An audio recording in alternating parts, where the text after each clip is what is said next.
So I call the Canadian, or rather British Columbian government, like incredibly corrupt, and it's what I found across the way. And I mentioned that there's like government media collusion.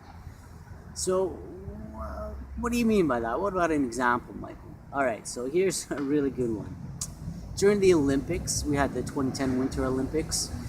Um, the company and the government said that in order to put in a subway, they would drill a hole through a major street called Cambie and not disrupt business. Turns out that was a total lie, and they had to cut open the streets and cause huge disruption to a bunch of tons of small businesses for blocks and blocks on Cambie Street. So the small businesses who were lied to about this fact at first, misled, let's say, to be generous, complained and said, well, we're going to lose business, and they will, because there were barriers, sidewalks, streets were all ripped up, people couldn't get to the businesses easily. So they're complaining, we're losing business, we're losing money just to install this subway that's not even going to stop near us. So the government, and they're asking for compensation for their shuttered businesses, which is understandable. The government, though, the British Columbia government, instead, this is the hilarious part, said, no, we're not going to subsidize your losses. What we're going to do is we're going to subsidize the media and the advertising companies. They said they were going to, and they did. They took $2 million and just gave it to media companies to buy advertising and advertising companies to create that advertising in order to say oh, look, hey, yeah, it's disruptive here, but we're still open for business. Come and buy stuff from us. So that was their plan.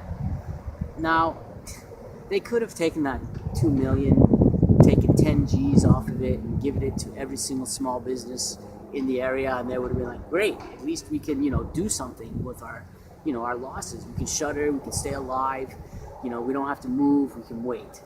They didn't.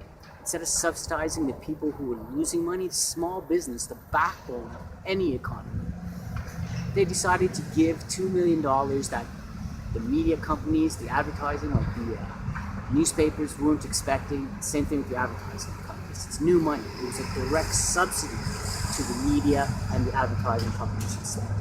The calculus, as far as I can tell from the Liberal government, was this. We're going to pay off the newspapers, the news media, the television stations. We're going to give them, a good chunk of that $2 million so that they tell happy stories about our government and happy stories about the Olympics. And that's what happened. And that's how the government media collusion works in British Columbia. They just buy off the media in advance, make sure there's friendly voices in the newsrooms, and let's be clear, it's not individual journalists or columnists who are going around, I'm going to collude with the government. No, it's the government giving the publishers, the owners of these newspapers, here's a windfall of money. Don't forget who your friends are in the future. And so it has come to pass. And that's how the sort of corruption works in Canada. It's just crazy. And the thing that really drives me crazy about that whole incident, it was all in the media. Small businesses are in an uproar. They're losing money. And no one in the media, not a single person mentioned that. Instead of taking $2 million and giving it to media companies, they could have taken that money, given it to the small businesses, allowed them to survive. Instead, they just used it to ensure positive propaganda for years to come. It's like that everywhere in Canada. It's a true nightmare state because it doesn't look like a nightmare.